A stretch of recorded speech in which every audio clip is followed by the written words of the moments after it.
I still remember the sound of that knock.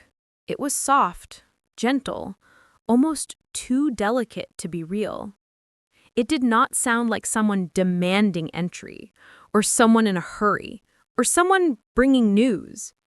It sounded like a question, like someone knocking only because they hoped, not because they expected.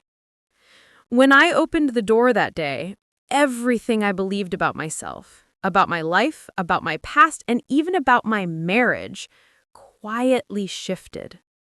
It did not explode like a firework. It changed like the slow fading of daylight, something you cannot see happening until the room is suddenly dark. My name is Hania. I was 32 years old when this happened. Married, working from home, living a routine, simple, slow life, the kind people describe as peaceful, but never adventurous. And honestly, I believed that peace was the greatest blessing in life, until I learned it can also hide unanswered questions. That particular afternoon, my husband, Imran, stepped outside just for a moment. He said he needed to grab something from the small shop across the street. Nothing dramatic, nothing interesting. He kissed my forehead, took the house keys, and said, "I will be back in 5 minutes." Just 5 minutes. I smiled and returned to cutting vegetables in the kitchen, thinking about dinner, thinking about our quiet evening, thinking about nothing unusual. But then, 3 slow knocks changed everything. I still hear them in my mind sometimes, spaced apart, hesitant, almost like the person was giving me time to change my mind and pretend I was not home. When I first heard them, I did not rush. Nobody ever visited without calling, and strangers rarely came to our door. So, I wiped my hands, dried them on a towel, and walked toward the entrance, expecting perhaps a lost neighbor, a delivery person, or maybe someone asking for charity. But the moment I opened the door, I froze. Standing there was an old woman. Not messy, not homeless, not weak, but tired. Tired in a way that looked older than her age. She wore a simple shawl, neatly wrapped, and her eyes looked strangely familiar in a way I could not place. She smiled, but it was not a warm smile. It was the kind of smile someone makes when they finally reach something that hurt them to look for. I did not know her. At least, that was what I believed. She whispered first, as if afraid of her own voice. "Hania?" I felt confused. My name is not rare, so knowing it didn't mean much. But the tone, she said it like she carried it with her for years. "Yes," I replied, unsure, uncomfortable. She stared at me as if trying to memorize my face all over again, and then her lips trembled. "You look exactly like her," she said softly. I wanted to ask who, but my voice did not come out. She held her hands together as if holding something invisible inside them. Maybe hope, maybe guilt, maybe memories.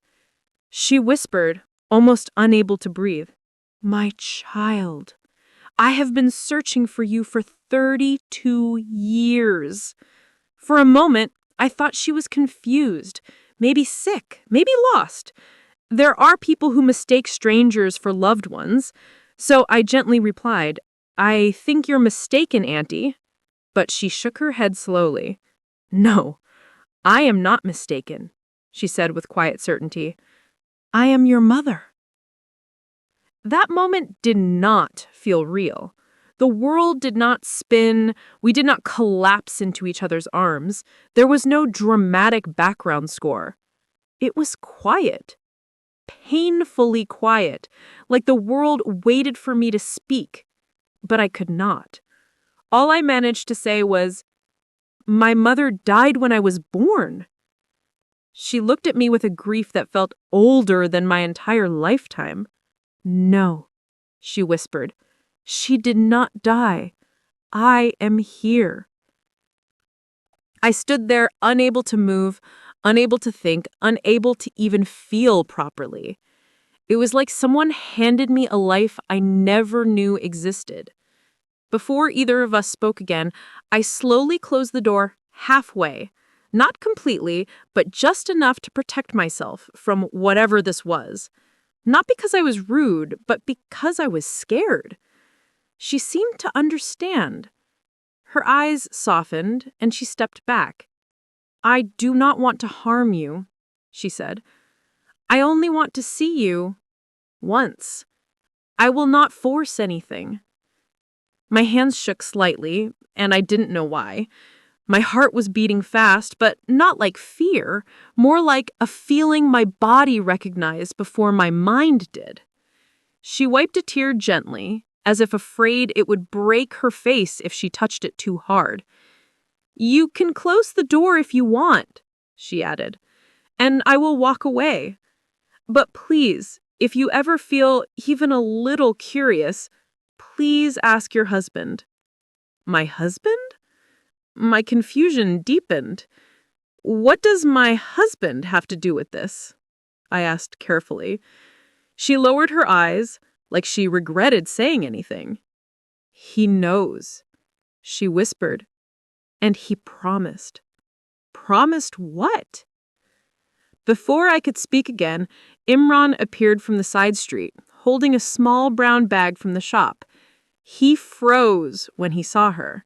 She looked at him with a silent pain, and he looked at her with silent guilt. No words were exchanged between them. None were needed, because I understood something dangerous in that silence. They already knew each other, and I was the only one who didn't. I looked at him, waiting for an explanation, but he looked at the ground instead. The old woman then turned to me and whispered, with the gentlest broken voice, "Please, ask him tomorrow, not today. Today is already heavy." She placed her hand on her chest, closed her eyes for a second, and walked away slowly. I watched her until she disappeared around the corner. I did not run after her. I did not scream. I did not collapse. I simply walked back inside, locked the door, and sat on the sofa, staring at nothing. Imran sat beside me, but did not touch me. He whispered, "I'm sorry." I whispered back, "Who is she?" His voice cracked slightly as he answered, "It is not time yet." And then silence took over our home like fog. I felt a strange emptiness inside me that night. Not pain, not anger, not fear. Just a quiet, hollow space where something had been missing all my life without me ever noticing. And now, suddenly, I could feel the shape of that emptiness. That night, I barely slept. I lay in bed with my back turned slightly away from Imran. Not because I wanted distance, but because I did not know how to face him without questions rising to my lips. The room felt quiet, but not peaceful. It was the type of quiet that made every small sound louder. The ticking of the wall clock, the hum of the ceiling fan, even the soft shifting of blankets felt like noise in my ears. I watched the shadows on the wall, their shapes moving a little as the curtains swayed gently with the night breeze. My mind replayed the old woman's face again and again. Her eyes, especially. They stayed with me. There was something in them, sadness, longing, and almost something familiar, like a reflection I had seen somewhere but never questioned. I did not cry. Tears are clear expressions of emotion, and at that moment, I did not even understand what I was feeling. I was not sure if I was afraid, angry, confused, or simply shocked. But I did feel one thing clearly. I was not ready for the truth. I wanted to believe she was just a mistaken stranger, someone confused by a resemblance, someone lost in memories. But the way Imran reacted told a different story. He had not looked at me like a surprised husband seeing a random elderly woman at the door. He looked like someone who had been waiting for that moment, even if he didn't want it. The next morning, I woke up early and prepared breakfast, but my movements felt mechanical. Everything tasted normal, looked normal, sounded normal, yet nothing felt normal. Imran entered the kitchen quietly. He stood behind me for a moment before saying, "Hanya, we need to talk." I did not respond immediately. I kept stirring the tea, watching the color mix slowly, like time blending into memory. Finally, I whispered, "Yes, I know." He sat down but did not start talking. It was as if he was trying to find the right place in his mind to begin, but he did not know where that beginning was. After a long pause, he said softly, "I promised someone that I would not tell you before the right time, but yesterday came before I expected."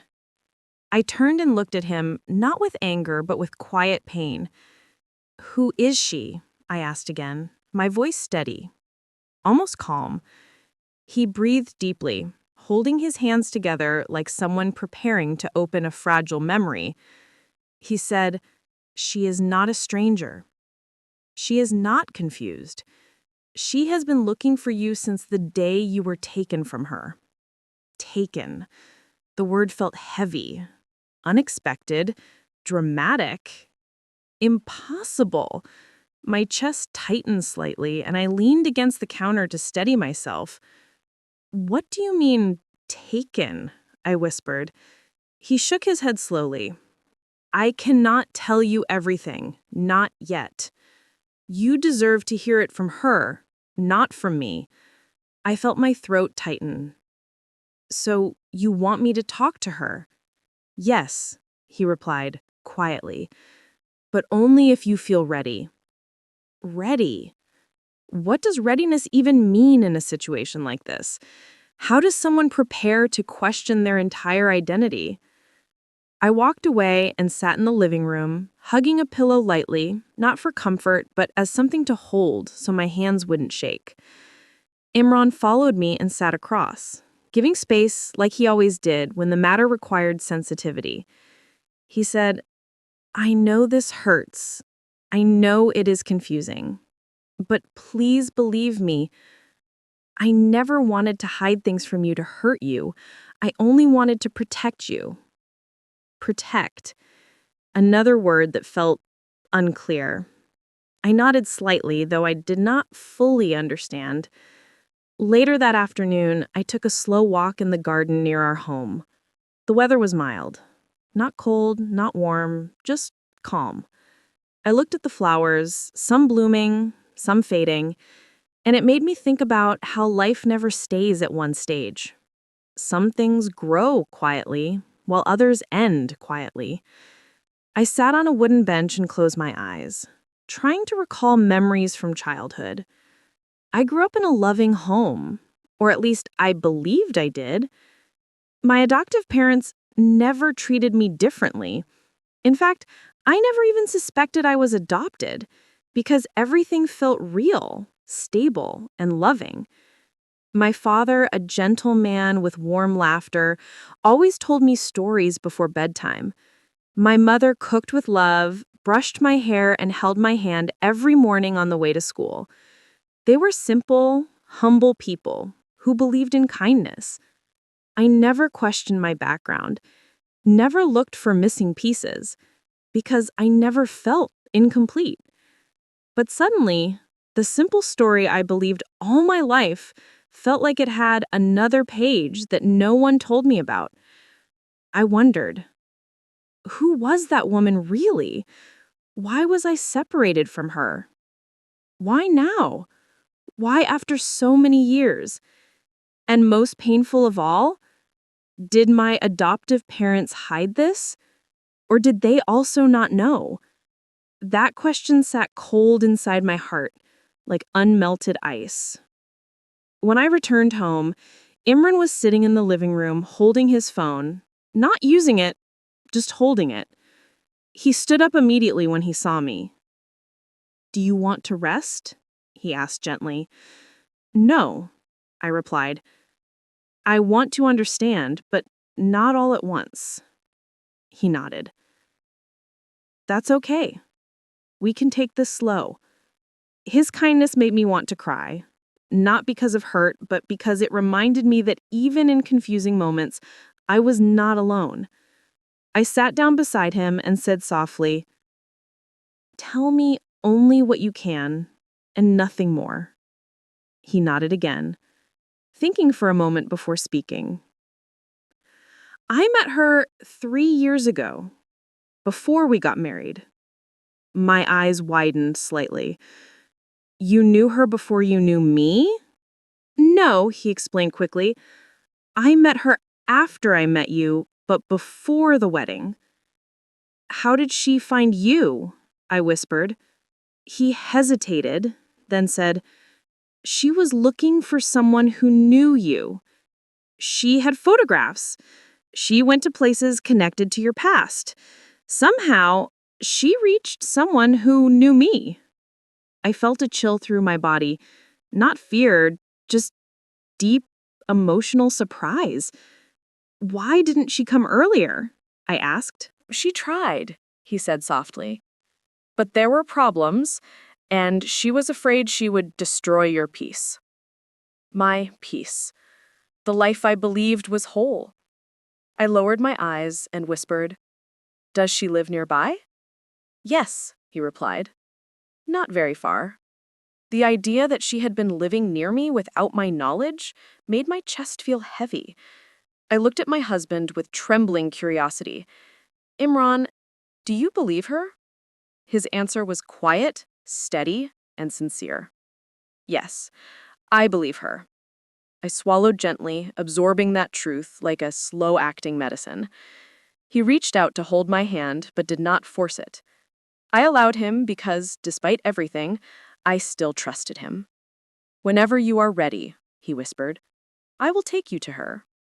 For the next few days, I lived normally on the outside, but every quiet moment brought me back to that knock on the door. Every mirror I looked into felt like a silent question. Every childhood memory replayed with a new doubt. Was that really my life, or was it a borrowed chapter? I started noticing small things about myself that never matched anyone in my adoptive family. The shape of my eyes, the kind of music I liked, my sensitivity to certain scents, my emotional patterns. I never questioned these things before, but now they suddenly felt like clues. At night, I thought about her face again. She did not cry loudly, but something inside her eyes looked permanently broken, like guilt and love holding hands.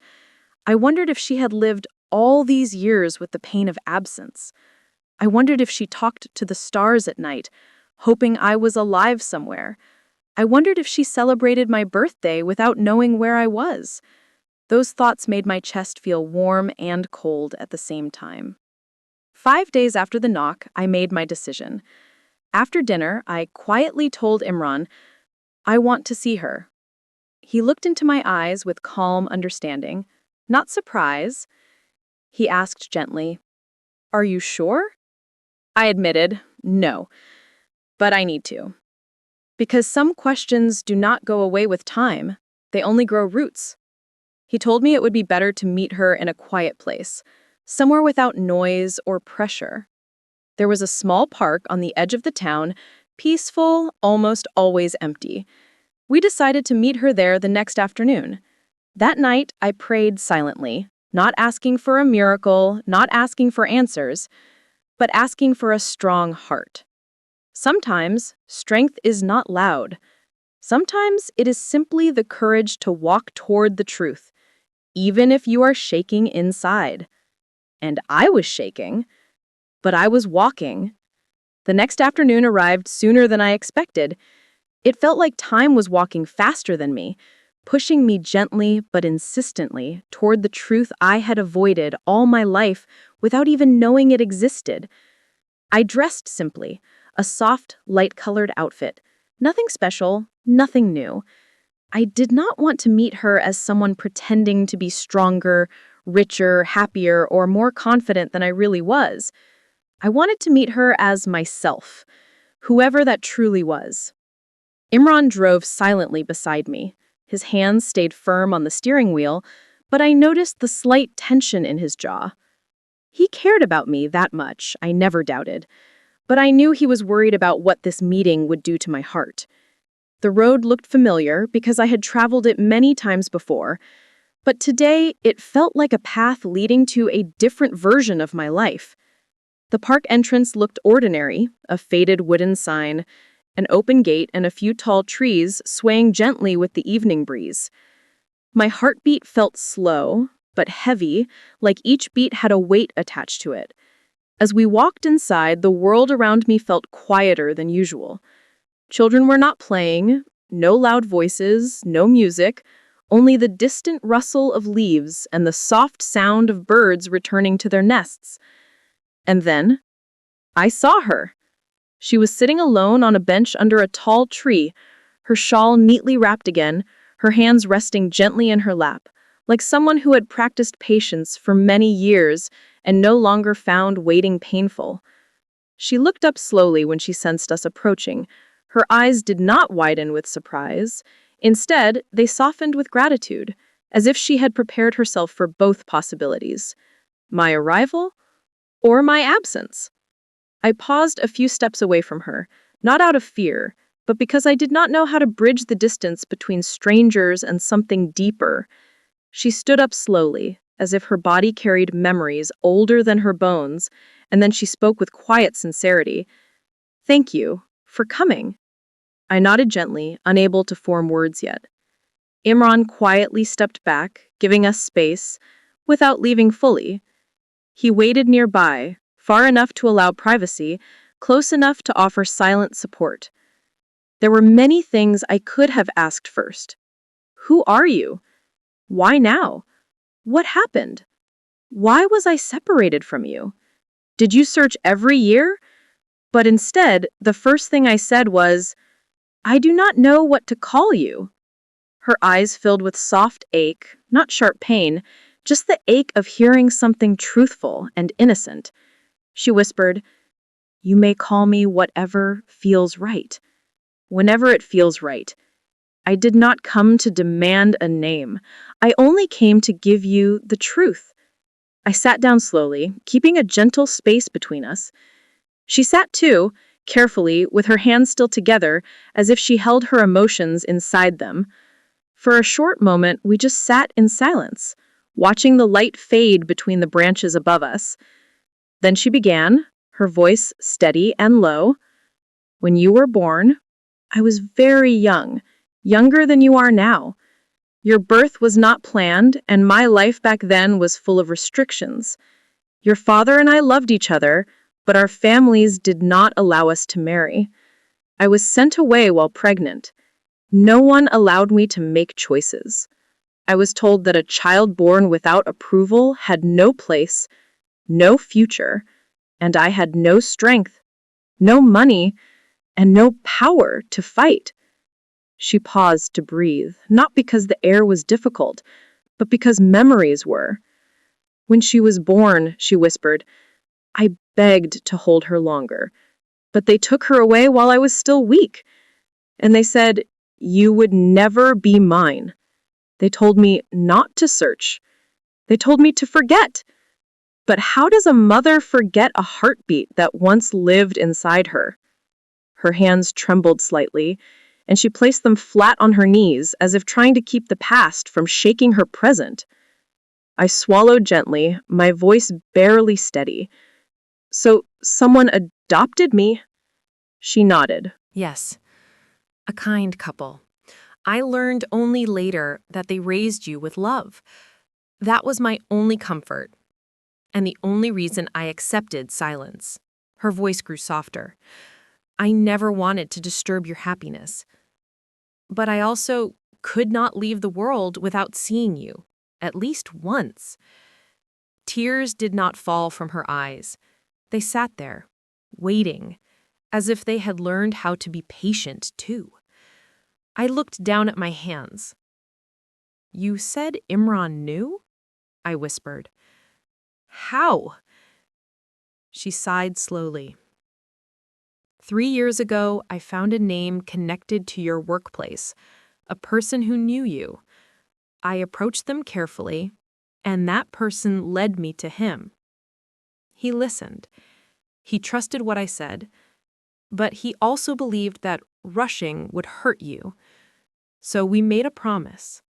When the time felt safe, you would know. My heart felt heavy, not from anger, but from the weight of a truth that had lived in silence for too long. I looked up and asked, "Why didn't you come sooner? When I was a child, or a teenager, or even in college?"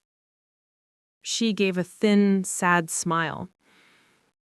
I tried, but every time I got close, life pushed me back. Sometimes by people, sometimes by my own fear, and sometimes by the thought that you might reject me. The air around us felt fragile, like even the wind understood it should move carefully. I asked her another question softly. Do you have a family now? She shook her head slowly. No, no one stayed. No one was mine. I live alone. Her voice did not carry self-pity, only acceptance. I felt my heartbeat echo inside me, a quiet rhythm of everything I was hearing. We continued speaking, slowly, like two people learning how to open a door neither had a key for. I asked about my biological father. She told me he passed away years ago, not because of age, but because of stress and illness from regret. He loved you too, she said, touching her chest lightly. And we dreamed of holding you, but life did not listen to us.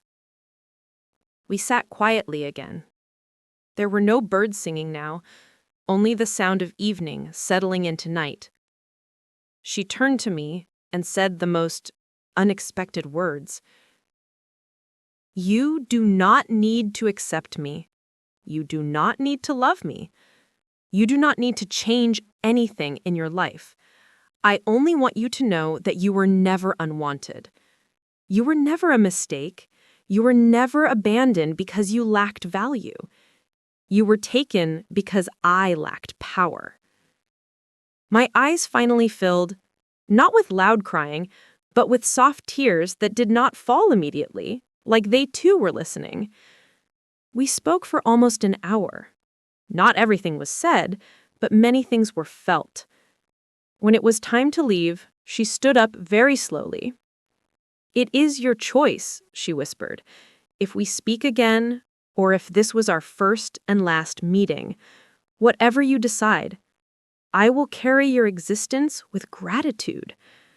She stepped back, giving me space, not reaching out, not forcing a hug, not asking for promises. Before turning to walk away, she looked at me once more and said, "You look stronger than me, and I am grateful for that." Then she left. And just like that, my world became both fuller and emptier at the same time. Imran approached slowly after she disappeared around the corner. He touched my shoulder gently. "Do you want to go home?" he asked. I nodded. The drive back was silent, but it was a different silence than before. Not the silence of confusion, but the silence of beginning. Because confusion is the absence of answers, but beginning is the slow arrival of truth. I was not healed. I was not broken. I was somewhere in between. And that was okay. The days that followed her confession felt calm on the outside, yet deeply stirring on the inside. Do you know that strange quietness which makes you hear your own pulse, your own thoughts, and even the little sounds around you that usually go unnoticed? That was the silence I lived in. I still woke up to the same sunrise. I still walked across the same floor. I still poured water into the same cup. But everything now had a different weight, a different meaning. She wasn't only an old woman living in my house. She was a mirror, a silent mirror reflecting who I was, who I had been, and who I could become. And that realization changed something inside me, even before I understood it. Even though she had revealed parts of her inner wounds, she did not seek pity, sympathy, or special care. She still woke up before I did. She still took slow steps while holding the wall gently.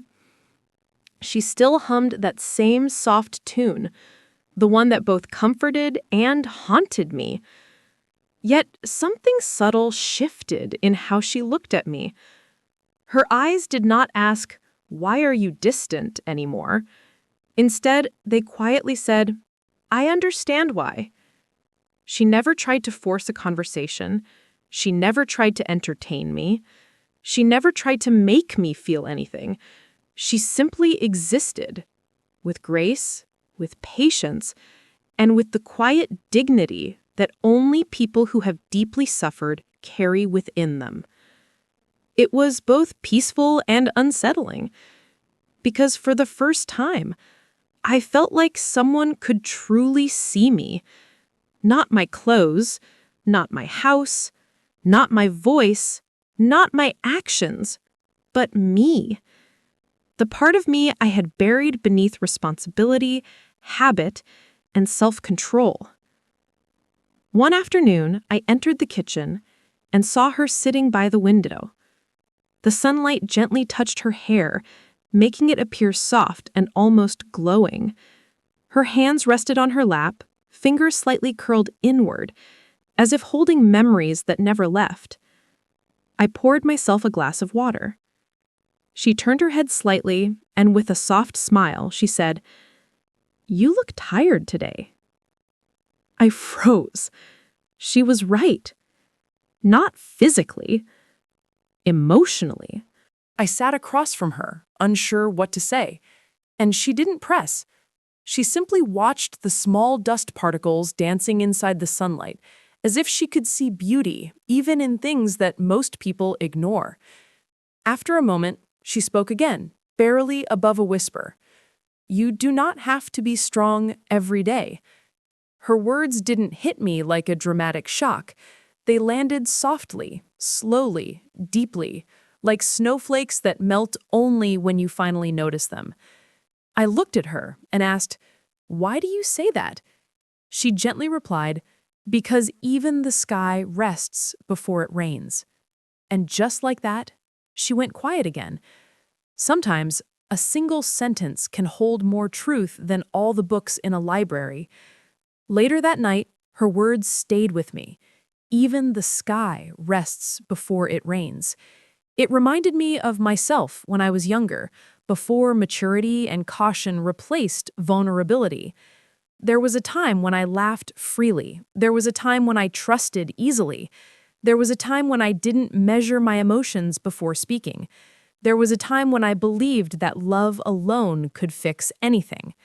But life is a quiet teacher. It does not lecture. It simply shows. And somewhere along the way, I learned to carry pain without letting anyone see it, not even myself.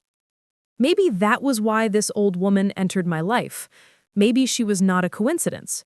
Maybe she arrived exactly when I needed someone who would not demand explanations. Someone who could simply... One rainy morning, I heard a gentle knock at my bedroom door. When I opened it, she was standing there, leaning slightly on the wall, holding a small brown envelope. Her eyes looked thoughtful, almost uncertain. She handed it to me slowly and said, "This is yours." I frowned a little. "I don't understand. What is it?" She smiled softly and replied, "You will." Then she turned and walked away, her steps slow, steady, unhurried. I sat on the edge of my bed and looked at the envelope. There was no name written on it, no stamp, no date. But something about it felt familiar, almost like I had seen it many years ago. When I opened it, I was shocked. Inside was a photograph of me, taken a long time ago, sitting on a park bench, smiling without force, wearing clothes that didn't matter, holding a notebook full of dreams.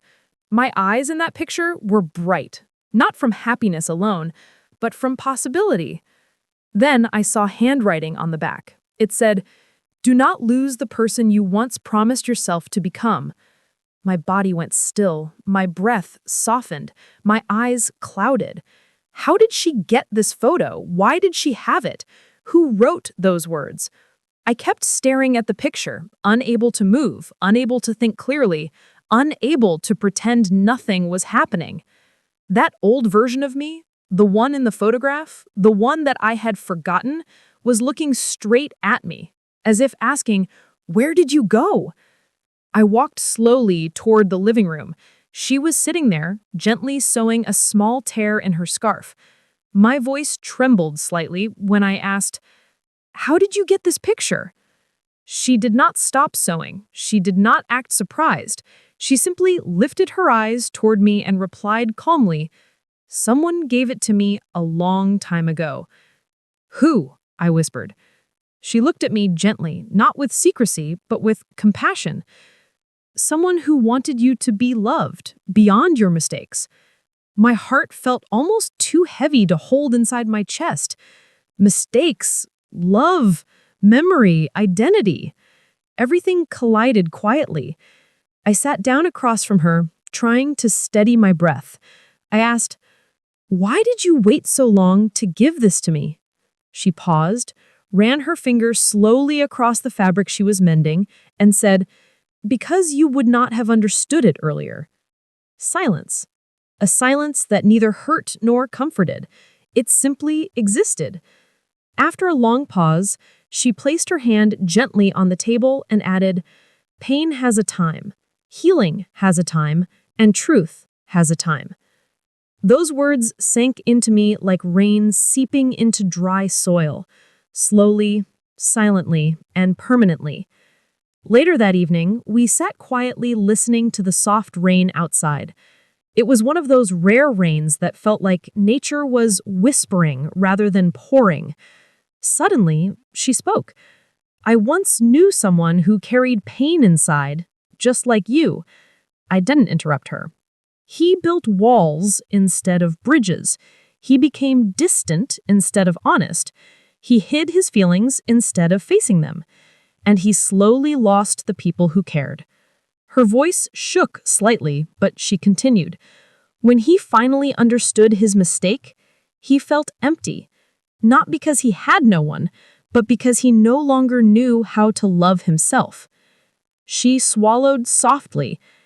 That is a very lonely place. Her words were not advice. They were not warnings. They were experiences gently placed in front of me. And I understood. Maybe not fully, but enough to realize that my silence had been more costly than my truth. Over the next few days, we found ourselves sharing small things, not deep conversations yet, just little actions. I began making tea for both of us instead of just for myself.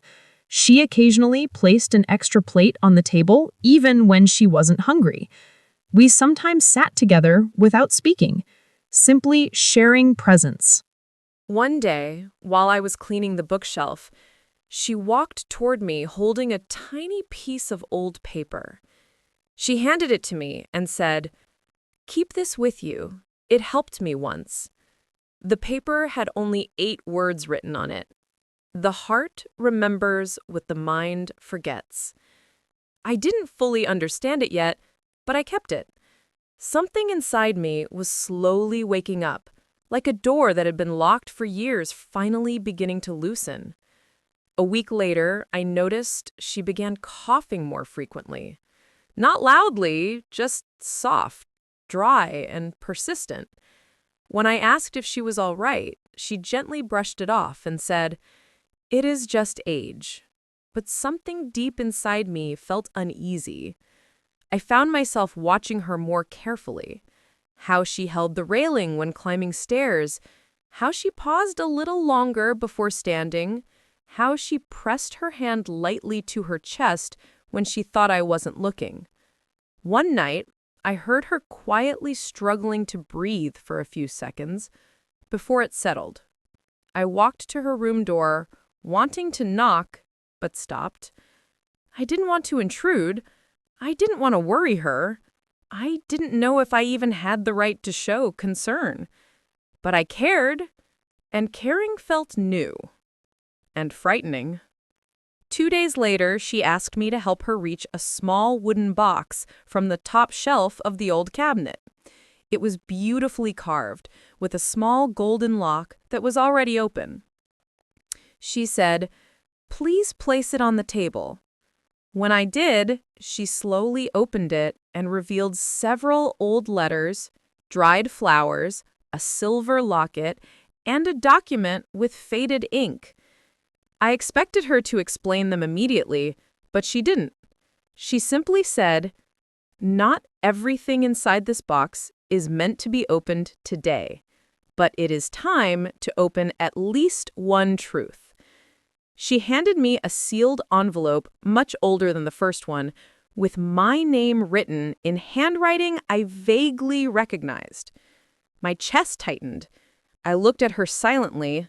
She nodded, encouraging me. Inside was a short note. When a person becomes too good at hiding pain, life sends someone who refuses to look away. No signature, no explanation, no date. But it felt like it belonged exactly to this moment, not any other. That evening, she finally looked fragile. She sat on the sofa with both hands on her knees, trying to hold herself steady. Her voice trembled slightly as she said, "Sometimes we spend years teaching ourselves how not to feel, and we forget that feeling is the only proof that we are alive." Her eyes softened. She said, "I know this because I did it too." A single tear escaped her eye. Not from weakness, but from release. Seeing her cry did something to me. Not panic, not fear, but a deep, quiet respect. I sat beside her and, without thinking, placed my hand gently over hers.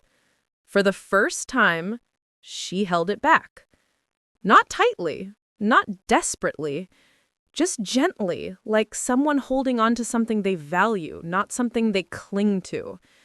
She whispered, "You are not alone, even when you think you are." The reveal she never planned to share. That night, before going to bed, she called my name softly. I walked to her room, and she looked at me with eyes filled with memories. There was no fear in her expression, only acceptance.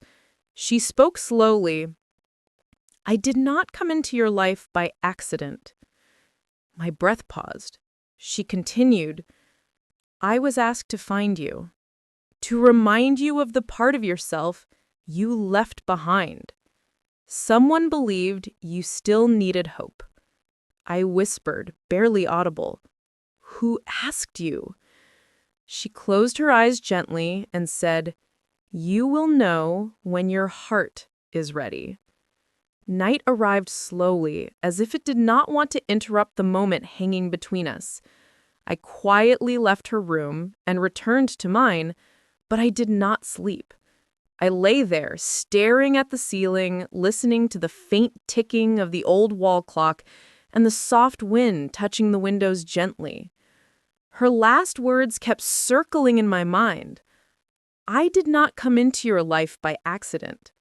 That single line felt like it carried 1,000 pages of truth, yet she gave me just a page corner. Not enough to understand, but enough to know there was more. Questions sat inside me like quiet guests. Who asked her to find me? Was it someone alive or someone gone? Why me, of all people? What did she see that no one else did? But deep down, I felt that asking too quickly would break something delicate. Some truths need time, not pressure. So I breathed slowly, placed the old photo beside me, and allowed silence to wrap itself around my thoughts. When I woke up the next morning, sunlight was softly entering through my curtains. I walked out of my room expecting to find her in the kitchen or near the window like usual. But she wasn't there. For a moment, a quiet fear touched me. Not panic, not alarm, but just a worried whisper in my chest. I checked the hallway, and then I saw her outside, sitting in the garden on the wooden bench, her hands folded gently on her lap, watching the morning birds. I walked outside slowly and sat beside her. She smiled, not surprised, not startled, just peaceful. After a moment, she spoke softly. "You slept very little." I smiled weakly and replied, "And you somehow knew."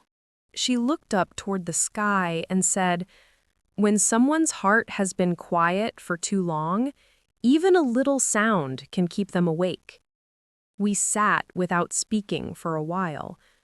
Flowers moved slightly with the breeze, and the scent of damp earth filled the air. Finally, I asked gently, "Are you feeling all right?" She nodded slowly with a small, calm smile. "I am only tired, not of living, but of carrying." Something in those words felt heavier than anything she had said before. Later that day, I found myself taking more notice of the small things around the house. The way she carefully arranged her slippers near the door. The way she folded napkins neatly, even when no guest was here. The way she looked around every corner slowly, as if memorizing the place with her heart, not her eyes. For the first time, I felt an urge, not out of duty, but out of care, to make things easier for her. I began placing water near her chair so she did not need to walk far. I replaced the dim light bulb in the hallway so she wouldn't struggle in dark corners. I carried the heavier items so she did not need to lift them. She noticed. Every time I helped, she looked at me with eyes that carried both gratitude and something deeper. Relief. Not relief for physical help, but relief that I was finally opening. And slowly, without either of us announcing it, our house felt less like a place and more like a shared breath. Over the next few days, I began noticing that her coughing became slightly more frequent, and she walked slower than before. One evening, after dinner, she quietly held the edge of the table for a moment longer before sitting down. I asked if she wanted to see a doctor, but she shook her head gently. "It is not fear that makes people ask for doctors," she said softly. "It is hope, and I am not hopeless, just tired." Her calmness was not denial, it was acceptance. A kind of acceptance that only comes from living long enough, losing enough, loving enough, and understanding enough. I nodded, even though a part of me wished she would fight harder for herself. But maybe she already had, long before I ever knew her. One evening, we sat near the living room lamp, the warm, yellow light gently filling the room. She was knitting something. Slow, careful, thoughtful movements, thread by thread. I asked softly, "What are you making?" She looked at the delicate yarn in her hands and answered with a faint smile, "I am making a memory." Her reply confused me at first, but I stayed quiet, sensing there was more. She continued, "When we are young, we create memories without trying. When we get older, we create memories on purpose, so something remains even when we don't." I glanced at the yarn again, and realized she wasn't just passing time. She was leaving something behind. I leaned back into the chair and let her words settle inside me. Then, unexpectedly, she asked me, "What was the last promise you made to yourself?" Her question held no pressure, no expectation, just gentle curiosity. I breathed slowly and said that I would never depend on anyone, that I would stay strong on my own. She placed the yarn on her lap and looked at me fully. "And has it made you strong or lonely?" My lips parted slightly, but no answer came. She spoke again, her voice slow like healing drops of rain. "Strength is not measured by how little you need. Sometimes it is measured by how deeply you allow someone to stay." A quiet warmth filled my chest, a warmth I had forgotten how to feel. The turning point of healing did not arrive with shouting, tears, or sudden realizations. It came softly, like all meaningful truths do. Around midnight, I found her awake in the living room, sitting in silence with the framed photograph I had earlier. I sat beside her quietly. She turned toward me slowly and said, "You remind me of someone I loved." My breath paused. "Who?" I whispered. Her eyes filled, not with sadness, but with memory. A person who hid his feelings so well that even love could not reach him. Long, gentle silence. Then she placed her hand over mine. "I do not want your story to end like his." The weight of her words filled the room, but not painfully, more like a soft blanket that finally allowed my heart to rest. I looked at her and, for the first time, said words I had never said aloud. "I am afraid that if I let people close, they will either leave or change or stop needing me, and I will not know how to live with that." She listened with her whole heart. Then she whispered, "And if you never let anyone close, you will lose them before you even have them." Her hand trembled slightly, but she squeezed mine gently. "At some point, my dear, you must choose between fear and life." Tears finally reached my eyes, not in a dramatic way, but slowly, like something long frozen was thawing inside. She wiped one tear with her thumb and smiled. "This is not weakness. This is returning." The next morning was quiet. The air felt different, not heavy, but meaningful. She asked me to sit with her near the window, and after a long silence, she said, "There is something I must tell you before my strength grows smaller." Her voice was steady, but her hands trembled slightly. "I knew your mother." My heart stopped for a moment. She continued, "Not through meetings or gatherings, but through letters." I blinked, shocked. My mother wrote to you? She nodded gently. Yes. She shared her worries about you, your silence, your loneliness, and how you hid your pain so carefully. My throat tightened.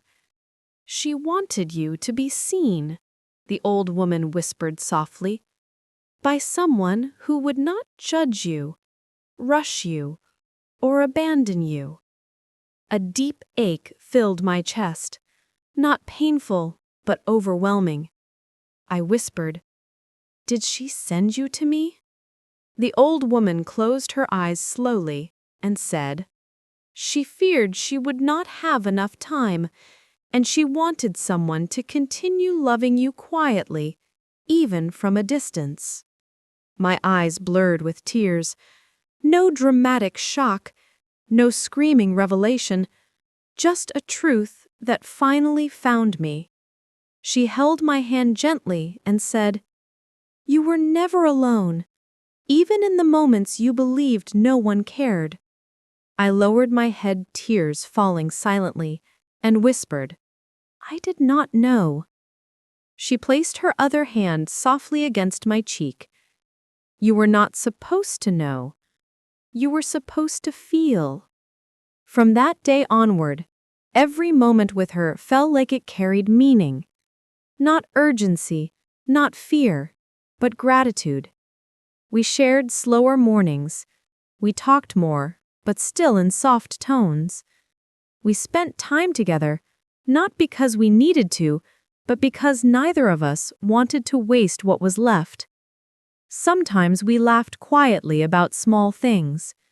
She told me stories of her younger years, not dramatic ones, but gentle ones, that taught simple truths. She said, when you love, love without expecting perfect endings. When you care, say so before time changes the chance. When you forgive, do it with peace, not pride. And then she added, and when you hurt, do not build a wall. Build a window. Every sentence felt like a small seed planted quietly inside me. One evening, she finished the piece she had been knitting. She folded it neatly and placed it in my hands. It was a soft, warm scarf, simple, but filled with endless care. She said, every stitch carries a hope, not that you will never feel pain, but that you will never face it alone again. I pressed the scarf gently against my chest, not as clothing, but as memory. She smiled softly and whispered, keep this warmth with you, even when I am no longer here. My eyes started filling again, but she placed a finger gently near my wrist and said, no more tears tonight. Tonight is for gratitude. So we sat in silence, but it was the most peaceful silence of my life. One afternoon, she wrote something on a small piece of paper and placed it inside the wooden box from earlier. She told me, when the day feels heavy, when you forget how far you have come, or when you feel alone again, open the box. I nodded. Then she whispering, and remember, I did not come here to change your life. I came to remind you that you were already worth loving. That night she fell asleep peacefully, and when morning came, she did not wake. There were no dramatic scenes, no final spoken lines, no sudden gasp for breath. Just peace. Her face looked calm, as if she was sleeping after finally finishing something important. I sat beside her, holding her hand, and whispered, thank you for coming, even when I did not know I needed you. I kissed her forehead gently, and for the first time in many years, my heart did not feel empty when I cried. It felt full, full of gratitude, full of understanding, full of something I had forgotten how to feel. Human connection. Days later, when I felt strong enough, I opened the wooden box. Inside, beneath the letters and the old dried flowers, was the paper she had written before she passed. It said, I hope you learn to love without fear, to trust without hiding, and to live without running from your own heart. You were not broken. You were only waiting to be understood. Do not close your door again. Someone will need the love you finally learned to give. And below her handwriting in smaller letters, it said, this is my goodbye. Not from your life, but from your pain. Something changed inside me after that day. I began speaking softly to myself instead of questioning everything. I let people in, not all at once, but gently, slowly, naturally. I didn't force happiness. I allowed moments to grow. Some days I still felt quiet. Some days I still doubted. But I no longer believed that silence was strength. I understood that connection was not a threat, and that hearts are not built to be prisons. Her scarf became something I wore not on cold days, but on days when I needed courage. And every time it touched my skin, I remembered. Someone believed I was worth understanding. Someone saw my pain before I admitted it. Someone loved me without asking anything in return. I do not remember the exact moment when I first learned what a mother was supposed to be, but I do remember the earliest image that stayed inside me. A girl sitting on a small wooden chair, legs dangling, watching other children being picked up from school by smiling mothers. I remember how their little backpacks bounced on their shoulders as they ran. I remember how they called out, "Mama! Mama!" as if that word was the safest place in the world. I was not angry. I was not jealous. I was simply confused that some children naturally fit in their mother's arms, while I always felt slightly outside of something I could not name. When the school bell rang, I walked slowly, not because I did not want to leave, but because I did not want to rush toward a place where nothing and no one was waiting. My father always picked me up, but never with the softness that mothers seem to hold inside their eyes. He was a decent man, a quiet man, someone who did the things that needed to be done, but he did not know how to hold a child in a way that says, "You belong." He would hold my backpack, not my hand. He would say, "Let's go," but never, "How was your day?" I say this not to blame him. Now that I am older, I see the loneliness inside his eyes was probably much deeper than mine. He was raising a daughter alone, and nobody had taught him how to soften his voice. But back then, as a young girl, all I felt was a quiet, empty space that I thought everyone carried inside, until I slowly realized it was only me. There was one afternoon I remember clearly, maybe more than any other. It was raining, lightly but steadily, the kind that makes everything look slightly blurred, like life is being seen through tears even when eyes are dry. Classes had finished early, and when I walked outside, I saw one girl hugging her mother under a floral umbrella. They laughed and shared a single piece of chocolate, taking turns like it was the most natural thing. I watched them longer than I should have. Not because I wanted their chocolate, but because I wanted the warmth that wrapped around them like an invisible coat. I stood under the school gate roof, pretending I was waiting for the rain to slow, but really, I just wanted to stay near something that reminded me of love, even if only by observing it from a distance. My father finally arrived carrying a newspaper above his head instead of an umbrella, and when I walked beside him, I tried to match my feet with his steps, because somehow walking beside him felt like trying to catch up with someone already far away. I knew nothing then about why my mother was gone. Not her name, not her face, not even a story that could help me imagine her. My father never spoke about her, and I never asked. Something inside me whispered that the answer might hurt, so I did what children often do. I built imaginary explanations. Sometimes I imagined she was a traveler who could not return. Sometimes I imagined she was sick and did not want me to see her weak. And sometimes, when I was a little older, I imagined she loved me secretly, but could not show herself because of reasons that belonged to grown-ups. I never once imagined she did not want me.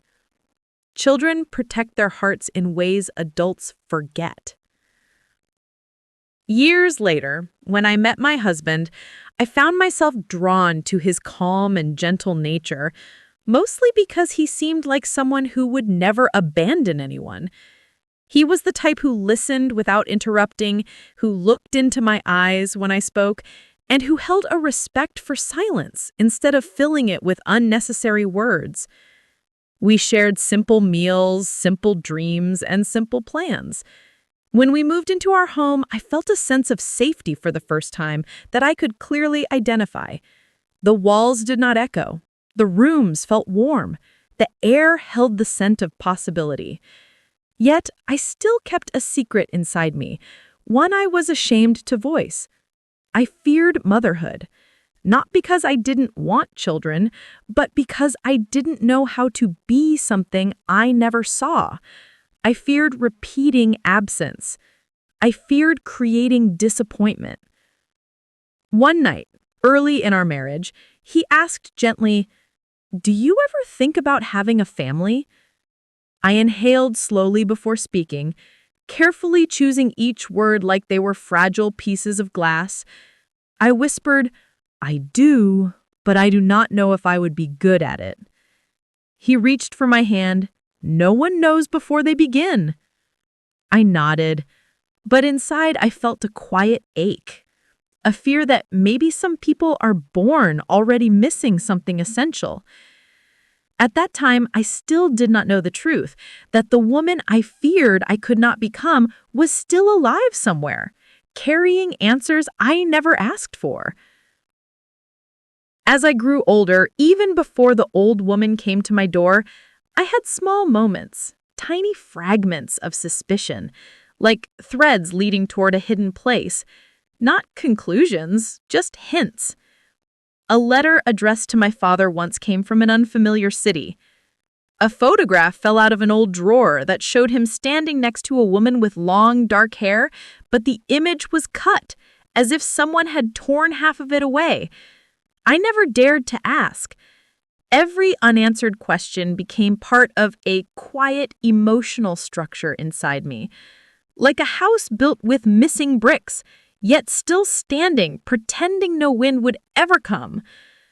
When the old woman looked at me that day and recognized me before I recognized myself, the echo of those years finally had a voice. Her eyes did not look curious. They looked familiar, as if they had been holding my face inside them for a lifetime. And now, thinking back, I realize something important. Life rarely tells you the truth suddenly. It whispers first. Life did not instantly become peaceful after that day of truth. If anything, the first few weeks felt heavier than everything before. Truth does not heal immediately. Truth breaks first, then holds, then slowly rebuilds. I moved into a small rental home closer to my workplace. It had plain walls and simple furniture, but it was the first place I chose for myself, not because I belonged to someone, but because I needed space to learn who I was. My husband and I did not fight. We did not accuse each other. We simply acknowledged the distance that had begun long before the old woman stepped inside our home. We agreed to live separately for a while, not as enemies, but as two people who needed clarity without emotional echoes. People assume separation means failure, but sometimes separation is simply two hearts trying to breathe without disturbing each other. I began. Her scarf became something I wore not on cold days, but on days when I needed courage. And every time it touched my skin, I remembered. Someone believed I was worth understanding. Someone saw my pain before I admitted it. Someone loved me without asking anything in return. I do not remember the exact moment when I first learned what a mother was supposed to be, but I do remember the earliest image that stayed inside me. A girl sitting on a small wooden chair, legs dangling, watching other children being picked up from school by smiling mothers. I remember how their little backpacks bounced on their shoulders as they ran. I remember how they called out, "Mama, Mama," as if that word was the safest place in the world. I was not angry. I was not jealous. I was simply confused that some children naturally fit in their mother's arms, while I always felt slightly outside of something I could not name. When the school bell rang, I walked slowly, not because I did not want to leave, but because I did not want to rush toward a place where nothing and no one was waiting. My father always picked me up, but never with the softness that mothers seem to hold inside their eyes. He was a decent man, a quiet man, someone who did the things that needed to be done. But he did not know how to hold a child in a way that says, "You belong." He would hold my backpack, not my hand. He would say, "Let's go." But never, "How was your day?" I say this not to blame him. Now that I am older, I see the loneliness inside his eyes was probably much deeper than mine. He was raising a daughter alone, and nobody had taught him how to soften his voice. But back then, as a young girl, all I felt was a quiet, empty space that I thought everyone carried inside, until I slowly realized it was only me. There was one afternoon I remember clearly, maybe more than any other. It was raining, lightly but steadily, the kind that makes everything look slightly blurred, like life is being seen through tears even when eyes are dry. Classes had finished early, and when I walked outside, I saw one girl hugging her mother under a floral umbrella. They laughed and shared a single piece, And I replied, "Maybe strength is not judged by what you failed to do, but by what you try to repair." We did not hug. Not yet. Healing does not always require dramatic gestures. Sometimes presence itself is the hug. As time moved forward, I learned something about myself. I was not incomplete. I was simply unfinished. I realized that abandoning myself would only repeat the history I feared. So, I began building a life with new foundations. Gentle routines, slow mornings, honest conversations, quiet meals. I learned to enjoy silence without feeling empty. I learned to cry without feeling weak. I learned to see myself not as someone missing something, but as someone discovering things in her own time. 1 year later, my husband and I met again, not to resume marriage instantly, not to finalize endings, but to share truth. We sat across from each other at a small cafe near a lake.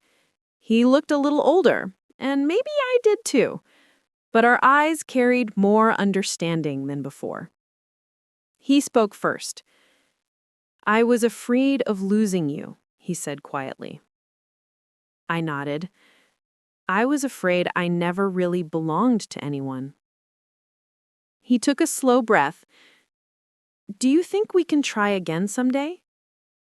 I replied gently, "Yes, someday, but only when both of us are healed, not because we fear being alone."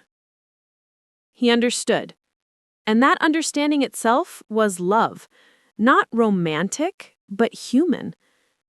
We walked together by the lake before parting, not as strangers, not as lovers, but as two people who finally knew where their wounds lived. And that, in its quiet way, felt like peace. Healing is not a single moment. It is a long road with pauses, not victories. But now I can finally say this with a calm heart. I am not defined by who was missing. I am shaped by who I am becoming. And for the first time in my life, I am not scared of tomorrow. It has been a few years now. Sometimes I count them, sometimes I do not. Healing changes the meaning of time. It no longer measures distance, it measures growth. My life today looks very different, not because everything changed suddenly, but because I chose to make one small, honest decision after another, decisions based on truth, not fear. I live in a modest home with soft-colored curtains and plants by the window, Plants I take care of carefully because they remind me that gentle attention can change the shape of something living. The walls are no longer blank. I placed framed quotes, photos of places I visited, and little notes I wrote to myself during therapy. One note says, "You are not responsible for the love you did not receive." Another says, "You can belong to your own life." I look at those lines on heavy days, not because I forget them entirely, but because reminders are sometimes needed even after learning the lesson. I now work part-time at a community center where I read stories to children every Friday. When I speak, their eyes follow every word, every pause, every tone shift. They laugh easily, cry easily, and ask questions without fear. Things adults forget to do. One little girl once asked me, "Do all stories have happy endings?" I smiled and replied, "Some stories have honest endings, and honest can be a kind of happy too." She nodded like she understood, and maybe she did. Children often understand things that adults complicate. Sometimes while reading to them, I feel something warm inside. Not painful, but new. Like a door inside me that was once closed without explanation is now slightly open, letting in a soft breeze. I do not rush to define this feeling. Healing taught me that naming things too early can limit them. My relationship with my mother changed gently, like seasons that shift without loud announcements. We meet occasionally, not out of obligation, but from mutual willingness.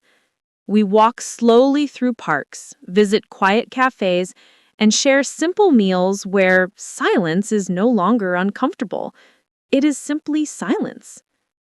She never tried to replace the years that passed. I never asked for explanations every time we met. We are building something new, not repairing something old.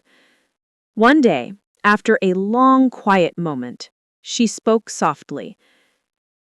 "I used to imagine what kind of person you became. I used to rehearse conversations with you in my mind. I listened, not with judgment, but with open space." I replied, "I never hated you, but I needed time to love you safely."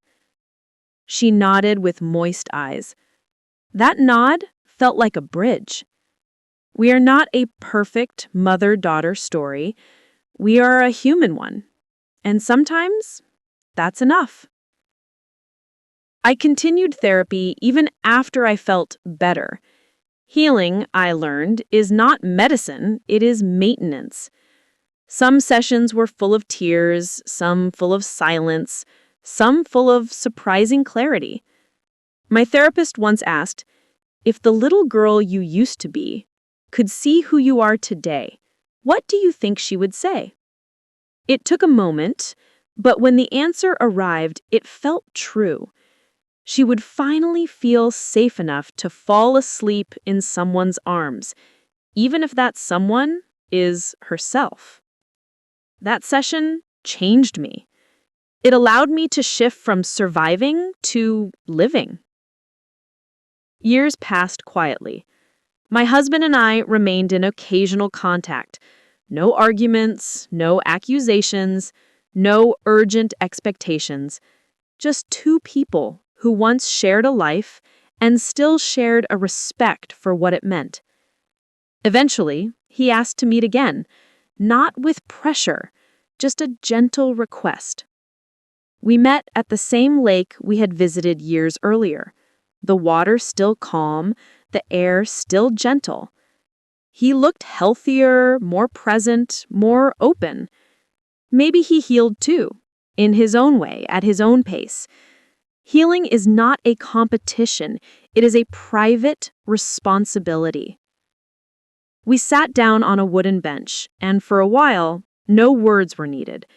Then he finally said, I loved you then, but I didn't know how to reach the parts of you that were hurting. I breathed slowly, feeling each word before responding. And I loved you in the only way I knew, but I was still trying to understand myself, and it made me distant. He nodded, a nod full of acceptance, not regret. Do you think, he asked, quietly, there is still a story for us somewhere in the future? I looked at the lake, not to avoid his eyes, but to find my clarity. Then I answered truthfully. There might be, but this time only if we choose it from fullness, not from emptiness. He smiled softly, and instead of asking for promises, he said, I hope your heart always feels like a home to you. Tears gathered in my eyes, not from sadness, but from recognition. He no longer spoke as a husband wanting resolution. He spoke as a human being who witnessed my journey and respected my truth. We hugged for the first time in years, gently, sincerely, without pressure, without expectation. And when we pulled away, it did not feel like goodbye. It felt like a chapter closing without locking the door. People often ask, did you forgive your mother? But forgiveness is not a moment. It is a continuous allowing, an allowing of history to exist without defining destiny. I forgave her not by forgetting, but by understanding the pain that existed before I was born. Some wounds are inherited silently.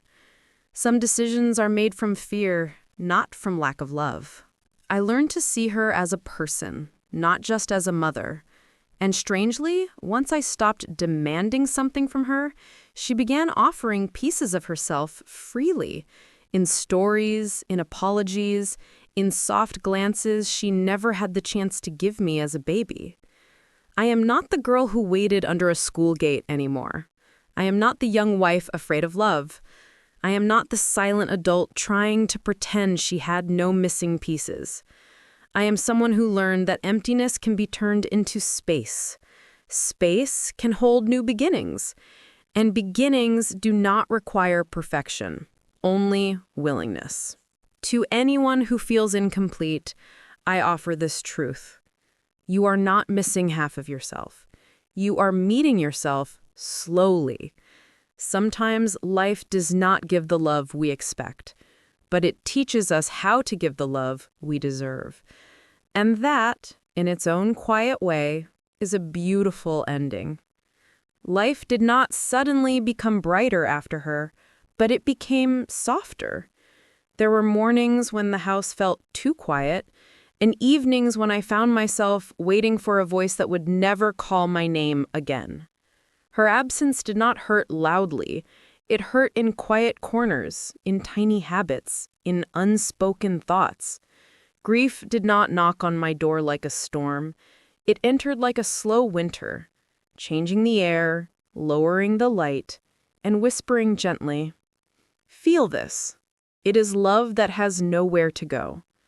Some days, while preparing tea, I would accidentally take out 2 cups, and instead of crying, I would close my eyes, breathe deeply, and say softly, "Thank you for teaching me what I didn't know I was missing." Because grief is not only about losing someone, it is also about finally understanding what they brought into your life.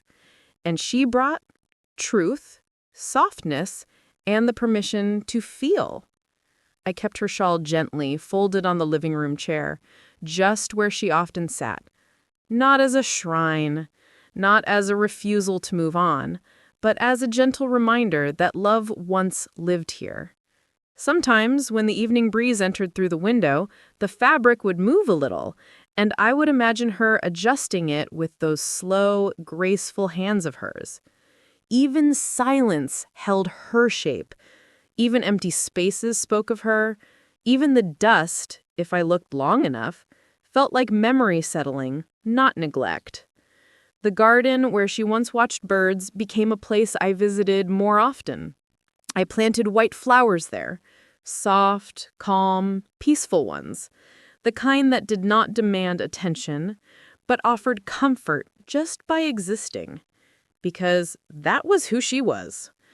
One night, when rain was touching the windows gently, I sat at my desk with a blank sheet of paper and wrote, "I do not know how to say this, but thank you for choosing me, not because you had to, but because your heart asked you to." I wrote more slowly, as if the page needed every breath before every sentence. I loved you without proof. I cared without permission. And I waited without certainty. I hope one day I can love someone like you loved me. Quietly, gently, patiently, believing that even a broken heart deserves softness. I folded the letter, placed it inside the wooden box she left for me, and whispered, "Some love does not end. It simply grows roots." Weeks later, I went to visit where she was laid to rest. The air was calm, with tall trees standing like silent witnesses of countless goodbyes. I placed the scarf she made around my neck and stood there quietly, not with flowers, not with candles, but with presence, because I believed she valued that more than anything. I touched the cold stone where her name was engraved and whispered, "You did not enter my life to change my past. You entered to change how I walk into my future." And I felt the air around me soften, not warm, not loud, just soft, as if grief itself was giving me permission to take my next breath. From that moment, I made a silent promise. I would no longer live life by avoiding pain. I would live by allowing connection. I would no longer build walls that kept feelings out. I would build windows that allowed light to find its way in. And if someday someone entered my heart, not perfectly, not confidently, but honestly, I would not run, because running protects, but staying heals. The change was not dramatic or visible. It was internal, a shift in how my heart responded to the world. I started saying, "Yes, I'm fine," less, and "This is hard for me," more. I began believing that sharing was not burdening and receiving care was not weakness. People around me noticed, not immediately, but over time. They said, "You seem calmer. You feel more open. You look softer around the eyes." I did not explain why. Some things are not stories. Some things are transformations. Years may pass, and I may grow older, meet new people, lose others, heal again and again, because life never stays still. But I will never forget the woman who entered my home with trembling hands, soft eyes, and a truth I did not know I needed. She was not the beginning of my life, but she became the beginning of my understanding. And if someday I become a mother, through birth, adoption, choice, or soul, I will whisper to my child, "You were wanted long before you arrived, and you are loved even on silent days." And maybe, just maybe, a small part of her love will travel through my voice into another gentle heart. If you ever feel incomplete, unwanted, not enough, or forgotten in your quiet pain, remember this. Sometimes the people meant to love you will arrive late, arrive quietly, or arrive only long enough to leave you with the wisdom you needed most. And sometimes the greatest love stories are not romantic, not loud, not shared, and not lifelong. Sometimes they are simply the love that teaches you how to love yourself. There is no single moment where life suddenly makes sense. There is no day when all the pain disappears forever. Healing does not come like a sunrise that floods every corner instantly. It arrives like small rays of light touching different parts of the heart, bit by bit, gently, respectfully. I cannot say my life became perfect, but I can say it became honest. And that is a kind of peace I never knew I was allowed to feel. Today, I wake up without rushing my emotions. I drink my tea slowly, not because I have all the time in the world, but because I no longer feel like time is running away from me. I still think about my mother sometimes, not with anger, not with longing, but with a soft understanding that life is complicated, and people do not always make choices from clarity. Sometimes they make them from pain. And now, when I remember her face, I no longer see a stranger or a ghost that history forgot. I see a woman who survived her own story and still found the courage to return. That alone is something worth honoring. As for my husband, our story is not written in black or white, fail or succeed, together or forever apart. It is written in shades of truth, in the way we learn to see each other not as roles, but as human beings trying to love while learning how to love ourselves. Maybe one day our paths will meet again in the same direction, or maybe they will continue side by side, parallel, peaceful, grateful.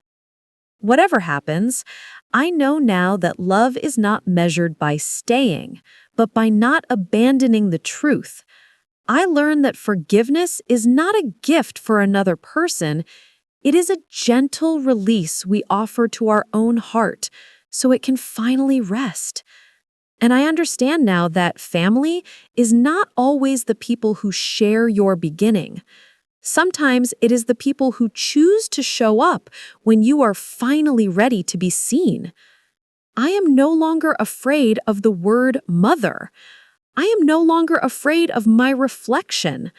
I am no longer afraid of being loved or of loving slowly, imperfectly, authentically.